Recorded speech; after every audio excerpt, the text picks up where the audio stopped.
আজ সকালে আমাদের ঘুমটা ভাঙতেই মনে পড়ে গেল কাল সকালে তো আমাদের ফ্লাইট, তাতে তো মনটা একটু খারাপ হয়ে গেলই, কি আর করা যাবে। কিন্তু আজ আমরা চলে এসেছি একটা ভীষণ মজার জায়গায়। নমস্কার, আমি দেবলীনা। আমার চ্যানেল সিম্পল লিনাতে তোমাদের আরও একবার স্বাগত জানিয়ে আজকের ব্লগটা শুরু করতে চলেছি। প্রতিদিনের মতো আজও সকালবেলা আগে ঘুম থেকে উঠে ফ্রেশ হয়ে নিচে চলে এসেছি ব্রেকফাস্ট করতে। আজকে ব্রেকফাস্টে আমাদের দেওয়া হয়েছিল লাচ্ছা পরোটা, তার সাথে ঘুগনি আর সুজি। আগের দিনই তো আমরা পোর্ট ব্লেয়ারে চলে এসেছি, আজকে আমাদের পোর্ট ব্লেয়ারের শেষ দিন। আজকেও আমাদের ঘুরতে নিয়ে যাওয়াই হবে। আজকে আমাদের যেখানে নিয়ে যাওয়া হবে সেই জায়গাটার নাম রজ আইল্যান্ড। আর এই জায়গাতে আসার জন্যই তো আমি প্রথম দিন থেকেই ভীষণ এক্সাইটেড ছিলাম। আন্দামানে আসার পরের দিনই আমাদের এখানে নিয়ে যাওয়ার কথা ছিল, বাট বৃষ্টির জন্য প্ল্যানটা চেঞ্জ হয়। ফার্স্টেই আমাদের এখানে নিয়ে আসা হয়, আর এখানে আসতে বেশিক্ষণ সময় লাগেনি। আর এখান থেকেই আমাদের লঞ্চে করে নিয়ে যাওয়া হবে রজ আইল্যান্ড। তবে আজ শুধু আমাদের রজ আইল্যান্ডেই নিয়ে যাওয়া হবে না, আরও একটা আইল্যান্ডে নিয়ে যাওয়া হবে যেটার নাম হচ্ছে নর্থ বে আইল্যান্ড। আর সেখানে গিয়েও আমরা বিভিন্ন রকমের ওয়াটার অ্যাক্টিভিটি করতে পারবো, সেটাই ওনারা বোঝাচ্ছিলেন। আর ওনারা যেসব ওয়াটার অ্যাক্টিভিটির কথা বলছিলেন কোনোটার মধ্যেই নতুনত্ব আমরা তেমন করে কিছু খুঁজে পাইনি। তবে একটা অ্যাক্টিভিটি আমাদের নতুনত্ব লেগেছে আর ভীষণ করতেও ইচ্ছা করছিল, বাট ভয়ে আমরা আর করিনি, যেটার নাম হচ্ছে কায়াকিং। যেখানে বোটটা তোমাকে একা চালাতে হবে, ছবিতে ঠিক যেমন দেখছো তেমনটাই। সেই জন্য আর আমরা তার টিকিট কাটিনি। এই যে আমাদের লঞ্চ চলে এসেছে, আর এখানে এসে যে যেরকম ইচ্ছা মতো বসে পড়তে পারো।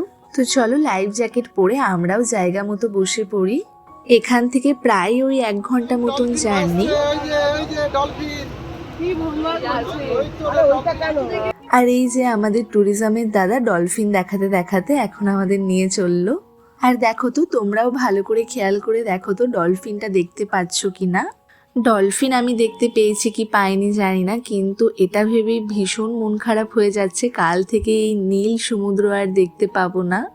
এই জার্নিটা যে কতটা মন ভালো করে দেওয়ার মতন ছিল সেটা মুখে বলে বোঝাতে পারবো না। এই ভিউটা যতটা চোখ দিয়ে ক্যাপচার করে আনা যায় ঠিক ততটাই চেষ্টা করেছি, তারপরে তো ফোনের ক্যামেরায় ক্যাপচার করেইছি। আর যেহেতু খুব একটা রাশ ছিল না, তাই আমরা নিজেরা যে যেখানে ইচ্ছা বসতে পেরেছি। তো চলো সবাইকে দেখিয়ে নিয়ে আসি। এই দেখো পিসাপিসি একসাথে বসে আছে, আর এইদিকে কাকা একা ধারে বসে পুরো ভিউটা উপভোগ করতে করতে যাচ্ছে। আর এইদিকে তো ফটো তোলা শুরু হয়ে গেছে, সেটা তো আমি খেয়ালই করিনি, যাই গিয়ে আমি আগে দলে যোগ দিই।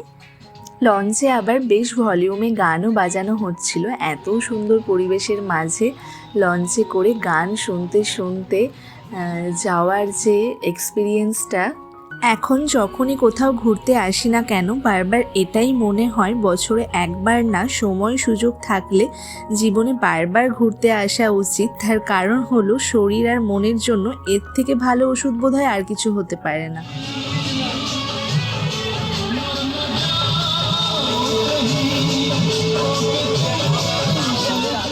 এই যে আমরা এবার পৌঁছেই গেছি রজ আইল্যান্ডে। যেই কারণে রজ আইল্যান্ডে আসার জন্য এত আনন্দ, এত এক্সাইটমেন্ট, সেটা এবার তোমরা চোখের সামনেই দেখে নাও। আমরা জানতাম যে এখানে হরিণ ময়ূর ওপেন ঘুরে বেড়ায়, তো সেই কারণে আমাদের এত আনন্দ। যাই হোক, আমরা তো ঢুকতেই দেখি সামনে 2টো হরিণ দাঁড়িয়ে আছে। যদিও আমাদের বেঙ্গলেও হরিণ ওপেন ঘুরে বেড়ায়, বেথুয়াডৌরি ফরেস্টে আমরা ছোটোবেলায় গেছিলাম ক্লাস 3তে পড়তে, তখন এরকম দেখেছিলাম হরিণকে। আর তখন স্কুল থেকে নিয়ে যাওয়া হয়েছিল, আর আমরা ভয়ে কাছেও যেতে পারিনি। বাট এখনও একটু একটু ভয় লাগছে, বাট এখন অনেকটা বড় হয়ে গেছি। আমার যে কোনো প্রাণীতেই একটু ভয় লাগে, মানে তারা তাদের মতো ভালো থাকুক, আমি আমার মতো ভালো থাকি, মানে কাছে যেতে আমি একটু ভয়ই পাই। বাট হরিণকে ছুঁয়ে দেখতে বা ছবি তুলতে ভীষণ ইচ্ছা করছিল, তো অনেক দূর থেকে দেখো হাত দিচ্ছি, বাট যখনই ও মাথাটা ঘোরাচ্ছে বা নড়াচড়া করছে আমি যেন ভয়ে সরে যাচ্ছি। এখানে জাস্ট ঢুকেই আমরা এত হরিণ দেখে নিয়েছি। এবার আমাদেরকে ব্যাটারি গাড়িতে চাপতে হচ্ছে, কারণ আমাদের যেটুকু সময় দেওয়া হয়েছে তার মধ্যে পুরোটা ঘুরে দেখা সম্ভব হবে না। খুব ভালো লাগছিল দেখতে, চারিদিকে প্রচুর হরিণ দেখতে পাচ্ছি যেতে যেতে। আর ময়ূরটা কিন্তু এখনও আমাদের চোখে পড়েনি। এটা অ্যাকচুয়ালি ছিল ব্রিটিশদের একটা ঘাঁটি। এখানে তারা বিভিন্ন রকম কার্যকলাপ চালাতো। এর ওপরে না একটা চার্চও ছিল, আমাদের দাদা বলছিলেন গিয়ে দেখে আসতে, বাট আমরা নামিনি। আসলে হাতে সময় নিয়ে এসে পায়ে হেঁটে পুরোটা ঘুরে দেখলে ভীষণ ভালো লাগবে, জায়গাটা খুবই সুন্দর। Catholic church.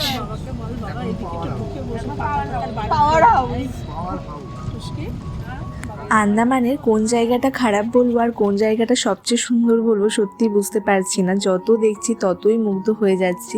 দেখো রাস্তাটা এত সুন্দর, চারিদিকে ঘন বনে ঢাকার মাঝখান দিয়ে একটা সরু রাস্তা। আর এই রাস্তাটা কিন্তু সোজা রাস্তা না, আমরা ঘুরে ঘুরে ওপরে উঠছি, মানে সমতল থেকে আমরা এখন খানিকটা ওপরে উঠে গেছি। আমরা এবার একদম শেষ প্রান্তে চলে এসেছি। গাড়ি এবার আমাদের নামিয়ে দিয়েছে। এখানে কিছুক্ষণ আমরা সময় কাটাবো, তারপরে গাড়ি আবার আমাদেরকে নিয়ে যাবে। আর এখান থেকে সমুদ্রের পুরো ভিউটা দেখা যাচ্ছে। আর সেটা দেখতে যে কতটা সুন্দর লাগছে সেটা আর কি বলবো। আর ওই যে দূরে বাতিঘরটা দেখতে পাচ্ছ, এটা দীর্ঘদিন ধরে জাহাজদের দিক নির্দেশ করে। এই যে ব্রিজটা দেখছো, এখানে নেমে আমরা ছবি ভিডিও তুলেছি, বাট এই পুরো ব্রিজটা কভার করা যায় না, কারণ ব্রিজটায় বোধহয় কোনো ডিস্টার্ব আছে, সেই কারণে একটা ব্যারিকেড করা আছে। আর এই ব্রিজ থেকে উঠে এসে আমরা এই দিকটায় সাইডে ফটোশ্যুট করেছি। এখানে যা ফটোগুলো আসছিল না, একটা রোদের ছটা পড়ছিল আর পেছনে একটা এত সুন্দর ভিউ, অসাধারণ ভিউ। এতগুলো যে ব্রিজ দেখলাম তার মধ্যে এই জায়গাটা সব থেকে বেশি ভালো লাগলো। আর এখানে এত সুন্দর সুন্দর ফটো উঠেছে, অসাধারণ। আমরা এই ধাপিটায় বসে ফটো তুলেছি, এখানে দাঁড়িয়েও প্রচুর ফটো রিলস সব কিছু করেছি। তো এখন আমাদের এখানে 1 ঘন্টার জন্য টাইম দেওয়া আছে, আমাদের বেরিয়ে যেতে হবে, কারণ এত শর্ট টাইম। বাট ও একটাই ট্রানজিশন ভিডিও করেছি, সেটাই শুধু শ্যুটটা করে নিলাম। তো এখন আমরা বেরোই। আর এদিকে বোনরা এখনও ফটো সেশন করে চলেছে, এত সুন্দর। আমরা ফটো তুলতে এমনি একটু বেশি ভালোবাসি, তার জন্য প্রচুর বকাও খাচ্ছি সবার কাছে। একটু দেরি হয়ে যাচ্ছে, 5-10 মিনিট লেট হচ্ছে, এটাই। তাও এই মানুষটা এই খোপড়িটা দিয়ে বেরিয়েছে শুধুমাত্র ফটো তোলার জন্য। অন্যান্য দিনের তুলনায় আজকে বেশ গরম ছিল আর রোদের তেজটাও ভীষণ ছিল। অবশ্য তাই জন্যই হয়তো আমরা রস আইল্যান্ডটা দেখতে পারলাম, না হলে তো চুপচাপ রুমে বসে থেকে কালকের ফ্লাইট ধরে বাড়ি চলে যেতে হতো। সত্যি আমরা আন্দামানে নামার পর থেকেই না ভীষণ চিন্তায় ছিলাম যে সবটা কভার করতে পারবো কিনা, কারণ ওয়েদারের যা অবস্থা। ভগবান না করুক আমাদের কোনো সমস্যা হয়নি, প্রত্যেকটা স্পটই আমরা দেখতে পেরেছি। আর এই দেখো যাওয়ার পথে আমরা ময়ূর দেখতে পেয়েছি। ময়ূরগুলো দেখে তো আমাদের ভীষণ ইচ্ছা করছিল নেমে গিয়ে ফটো তুলি, বাট হাতে একটুও টাইম নেই, তাই আমাদের নামতে দেওয়া হয়নি। আসলে ময়ূরগুলো না একটু দূরে দূরে ফাঁকায় ফাঁকায় ঘুরে বেড়াচ্ছে, ওরা মানুষজনের খুব কাছাকাছি নেই, তাই জন্যই আমরা বুঝতে পারিনি। এটা যদি যাওয়ার সময় একটু খেয়াল করতাম কতই না ভালো হতো। যাই হোক, কি আর করা যাবে, ওদের সবাইকে টাটা বলে এবার আমাদেরকে লঞ্চে চাপতে হবে। আর লঞ্চে উঠেই আমরা বের করে নিয়েছি আজকের লাঞ্চ, কারণ আজকের লাঞ্চটা আমাদের প্যাক করেই নিয়ে আসতে হয়েছে। আজকের লাঞ্চে ছিল জিরা রাইস, তার সাথে আলু দিয়ে ডিমের ঝোল। এই খাওয়া দাওয়ার কিন্তু আলাদাই একটা মজা আছে। সমুদ্রের মাঝে লঞ্চের ওপর মনে হচ্ছে সবাই মিলে আমরা ফিস্ট করছি। কেমন লাগছে বলো? চলো সবাই খেতে ব্যস্ত, আমিও এবার খাওয়া দাওয়াটা শুরু করে দিই। আর খাওয়া দাওয়া শেষ হতে না হতে আমরা পৌঁছে যাব আমাদের পরের স্পটে। আমরা এবার পৌঁছে গেছি নর্থবি আইল্যান্ডে। এখানে নামার পরই ছোট পিসি, কাকা, কাম্মার, তোতা চলে গেছে আরো একটা বোটে। এখানে ভয়ের কিছুই নেই। এই 4 জন বাদ দিয়ে আমরা প্রত্যেকেই সমুদ্রের নিচের জগৎটা একটু হলেও এক্সপিরিয়েন্স করে এসেছি। এই ওয়াটার অ্যাক্টিভিটিটার মাধ্যমে জলের নিচের ছোট ছোট মাছ, কোরাল সবটাই বোটে বসে দেখতে পারবে। বোটের ফ্লোরে যে গ্লাসটা লাগানো আছে সেখানে তাকালেই স্পষ্ট সবটা দেখতে পাওয়া যাবে। আর যাই, চলো আমরা আবারও শুরু করে দিই শপিং। এত শপিং করছি তাও যে কেন কমপ্লিট হচ্ছে না সেটাই বুঝতে পারছি না। কিছুই কিন্তু এক্সট্রা শপিং করিনি, তোমাদের বাড়ি গিয়ে অবশ্যই আজকেই দেখাবো কি কি শপিং করেছি। বলো কেমন দেখলা, কি দেখতে পেলা সেটা বলো। ধরতে পারলাম না, এটাই দুঃখ। ছোট ছোট মাছ দেখেছো, কোরাল সবই দেখেছো? একদম ছোট থেকে শুরু বড়। অনেক দূরে নিয়ে গেছিল? কত দূর? হ্যাঁ, কালো করে আরেকটা এসে দ্বীপে নিয়ে গেছিল। বাবা, তাহলে অনেকটাই তো টাইম লাগলো ওই জন্য। অনেক কেমন দেখলা বলো, লস গেল বলছো? ভালোই লেগেছে, তবে যতটা আশা করেছিলাম ততটা না। অনেকই মাছ দেখেছো? ও কি বলছি, একটা বোয়াল মাছ দেখে এলাম।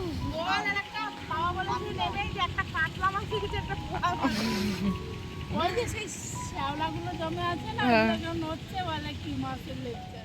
কাকারাও চলে এসেছে, এবার আমাদের ফেরার পালা। আর আমাদের খাওয়া দাওয়া, ফটোশ্যুট, শপিং সবই কমপ্লিট। খাওয়া দাওয়া বলতে আমরা দুটো ডাব খেয়েছি, কারণ এখানের ডাবটা অনেকটাই সস্তা, এক একটা ডাব 50 টাকা করে পাওয়া যায়। আর আমাদের বেঙ্গলে কেমন দাম সেটা তো তোমরা জানোই, এখানকার থেকে ডবল দাম। শরীরটা এত টায়ার্ড, লঞ্চে উঠেই একটু ঘুমিয়ে পড়েছিলাম, তারপরেই দেখছি কিছুক্ষণ বাদে লঞ্চে জোরে জোরে গান বাজছে, সেই আওয়াজেই ঘুমটা ভেঙে গেল। তারপরে ভাবলাম না, উঠেই বসি, এইটুকু টাইমই তো আর সমুদ্রটা দেখতে পাবো। ঘুম থেকে উঠে দেখি পাশে তোতা, হুতু, ঋতু কেউ নেই, আমি একাই ঘুমাচ্ছি। তারপরে আমি উঠলাম ওদেরকে খুঁজতে। শুনলাম ওরা দোতলায় উঠেছে, এখানে নাকি দোতলায় ওঠার ব্যবস্থা আছে। আমিও সিঁড়ি দিয়ে উঠে পড়লাম ওপরে। তো এটাই আমাদের লাস্ট জার্নি সমুদ্রে। তো ভীষণ ভীষণ মন খারাপ করছে, এত সুন্দর পরিবেশ ছেড়ে যেতে কেউ চাইবে না। আর এখানে গান বাজছে, এদিকে ছবি তুলতে একটু সবাই টাকা, একবার টাকা তোতা তোতা। এবার আমরা পৌঁছে গেছি, নামার সময় হয়ে গেছে।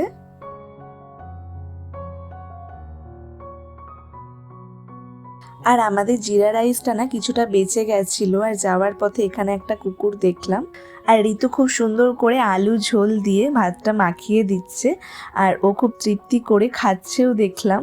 আরও কিছুটা রাইস ছিল, সেটা আমরা জলে ফেলেছি, জলের ছোট ছোট মাছ আছে, ওরা খেয়ে নেবে। রুমে নিয়ে আসার আগে আমাদের একটা শপে ঢোকানো হয়েছিল, এখানে খুব সুন্দর সুন্দর ইউনিক সব জিনিসপত্র পাওয়া যাচ্ছিল, বাট প্রত্যেকটা জিনিসপত্রই ভীষণ হাই রেঞ্জ ছিল, আমরা এখান থেকে কিছুই কিনিনি। দেখো প্রত্যেকটা জিনিসই কি ভীষণ সুন্দর দেখতে। আর তাছাড়াও মোটামুটি আমাদের সব শপিং করা প্রায় কমপ্লিট হয়েও গেছে। আর কি বলতো, বাইরে যে জিনিসটার দাম 10 টাকা, সেটা এখানে 100 টাকা দাম।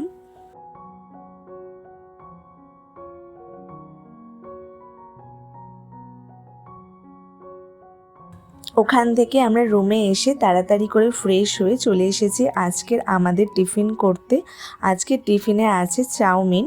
তারপর আমরা বেরিয়ে পড়েছি আবারও একটু হাঁটাহাঁটি করতে, বাট আজকে আর মার্কেটে যাব না। আগের দিন আমরা না মার্কেটে গিয়ে ফুচকা কোথাও খুঁজে পাইনি, আজকে বেরিয়েছি ফুচকা খুঁজতে।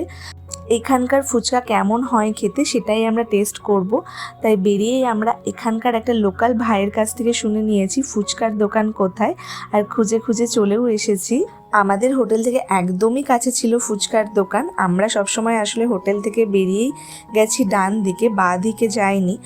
তো হোটেল থেকে বেরিয়ে বাঁ দিকে গেলেই ফুচকার দোকান। খুব ভালো ছিল খেতে, একদম টকটক ঝাল ঝাল, আমাদের এখানকার মতনই। ফুচকা খাওয়ার পর আমরা আবারও চলে এসেছি অরুণ আইসক্রিম খেতে। আগের দিন পেটে জায়গা না থাকায় একটা আইসক্রিম নিয়ে সবাই মিলে ভেঙে চুরে খেয়েছিলাম। ঋতু নিয়েছিল স্ট্রবেরি ফ্লেভারেরটা, আর আমি আর হুতু নিয়েছিলাম পেস্তা ফ্লেভারেরটা। আমার তো পেস্তা ফ্লেভারটাই বেশি ভালো লেগেছে। আমাদের দিন শেষ হয়ে গেল, আন্দামান ছেড়ে চলে যেতে হবে। আমার এখানে সব গিফটগুলো নিয়ে ছড়িয়ে বসেছি, সব ঠিকঠাক ঢোকাচ্ছি কিনা সেটাও দেখার জন্য, আর তোমাদেরকেও একবার দেখিয়ে দেবো, কারণ এত ছোটোখাটো খুঁটিনাটি জিনিস। গিফটগুলো মোটামুটি সবটাই সাজিয়ে বসে পড়েছি, কিছু এদিক ওদিক ব্যাগে হয়তো থাকতে পারে। তো ফার্স্টে এই খারাপটা দিয়ে শুরু করতে নিলাম, যা আবারও পড়ে গেল। এটা একটা দোকানে দেখতে গিয়ে ছিঁড়ে গিয়েছিল, তো এটার দাম আমাদের দিয়ে আসতে হয়েছে 30 টাকা মতো। একটা ব্রেসলেট ছিল, আমার হাত থেকেই ছিঁড়েছে, তো এগুলো পুঁতিগুলো নিয়ে এসেছি। আবার যদি গাঁথা যায় শুধু শুধু ফেলে আসবো। তো এগুলো খুব দেখতে সুন্দর ছিল, কালারফুল ব্রেসলেটটা ছিল। আর এটা আরো পড়ে আছে কিন্তু অনেক। হ্যাঁ, তুলে নিচ্ছে এখন। আর এটা হচ্ছে বুনুর, এরকম আরও 4টে আছে, তাই না কোরালের? তো সেটা এখানেই আছে, হ্যাঁ এসে আরও 4টে আছে, যেটা হচ্ছে ঋতু বুনুকে গিফট করেছে, এবং 4টে যে ব্রেসলেটগুলো দিয়ে পরে এটা। আর এটা হচ্ছে ঋতু ওর জিজুর জন্য কিনেছে, জল ঢাকার যেগুলো হয়, দেখতে খুব সুন্দর দেখতে, তোমাদের কাছ থেকে দেখাচ্ছি। আর এটা একটা বন্ধুর জন্য নিয়েছি, এই তিমি মাছ, এটা ম্যাগনেট, এটাও ভীষণ দেখতে সুন্দর। আর এটা একটা পুচকির জন্য নিয়েছে, এটা ঋতু ওর নিজের জন্য নিয়েছে, বলেছে আসল মুক্ত, মনে হয় তো না আসল না। ওরা ওখানে দেখায় আয়না দিয়ে স্ক্র্যাচ করলে পরে, বাট এখানে আমরা আমাদের আয়নাতে তো পারলাম না, জানি না, বাট দেখতে খুব সুন্দর। আর এই মালাটা বোন কিনেছে প্রথম দিনই সেলুলার জেলের ওখান থেকে, দেখো ভীষণ সুন্দর দেখতে, মাদার পাল বলছে ওরা, তো পেয়েছে বলছে ওরা, দেখতে ভীষণ সুন্দর। তো এরকমই, তাই আমি বুনুর জন্য আর আমার দিদির জন্য নিয়েছি, কালারটা সেম। মা পরলে মাও পরতে পারে, বুনুর জন্য একটা ব্যাগও নিয়েছি। তো এটা মাকে দিয়ে দেবো আর এটা হচ্ছে বুনুকে দিয়ে দেবো। মায়ের জন্য ভাবছিলাম পার্লের কিছু নেবো, কিন্তু আমার মনে হয় যখন এত টাকা দিয়েই নেবো তখন ভেরিফাই কোনো জায়গা থেকে কেনাই ভালো, চন্দনী পালস থেকে নেওয়া যাবে, তো তাই আর নিইনি। তো এই মালাগুলো আর খুলে দেখাচ্ছি না, সেম দেখতে, এটা ব্লু কালার আর এটা হচ্ছে এই গোল্ডেন গোল্ডেন কালারেরই। তো দিদি যেটা নেবে আগে ওকে দেখাবো, যেটা ওর পছন্দ হবে আগে বলবো আর তারপরে আমরা নিয়ে নেবো। আর এই মালাটাও খুব সুন্দর, এটা হচ্ছে আমার জন্য নিয়েছি, আমি নিজের জন্য একটা কিনেছি। ইয়ে কোয়ালিটিটা খুব ভালো পাথরে। এটা হচ্ছে 300 টাকা দাম বল, 250 টাকা দাম বলছি, 300 টাকা দাম বলছিলাম, 250 টাকায় বলেছি। এক এক জায়গায় এক এক রকম বলছে, 50 টাকা কম বেশি সব জায়গাতেই ঠকেছি, কোনো জায়গায় জিতেছি। তো এটা আর একটা নেওয়া হয়েছে। আর এইগুলো ঋতু সমুদ্রের পাড় থেকে কুড়িয়েছে, ওই রাধানগর বীচ থেকে, এগুলো কেনা নয়। আর এটা নিয়েছি মেঝো পিসির জন্য, এটা হচ্ছে একটা ধূপধানি, ভীষণ সুন্দর আর ইউনিক দেখতে, এটা মার্বেলের ওপর আছে। যতটা পেরেছি সবার জন্য পছন্দ করে করে জিনিস কেনার চেষ্টা করেছি, কারণ এত শর্ট টাইমে পুরো ট্রিপটা কমপ্লিট হয়ে গেল। এবার দেখাই বুনুর ব্যাগটা। বুনুর ব্যাগটা আমার ভীষণ পছন্দ হয়েছে। ব্যাগটা সচরাচর কয়েকজনকে নিতে দেখলেও ব্যাগটা আমার বেশ পছন্দের, কারণ এটা যেমন এথনিক ড্রেসের সাথেও ক্যারি করা যাবে, তেমন ওয়েস্টার্ন ড্রেসের সাথেও ক্যারি করা যাবে। আর বুনুর জন্য পছন্দ মতন তেমন কিছুই খুঁজে পেলাম না, এই মালা ব্রেসলেট ছাড়া আর কিছুই নেই। আর ড্রেস যেগুলো আছে সেগুলোর কোয়ালিটি কমা হলেও দামটা প্রচণ্ড বেশি, যেগুলো আমি আমাদের ওখান থেকেই কিনে নিতে পারবো।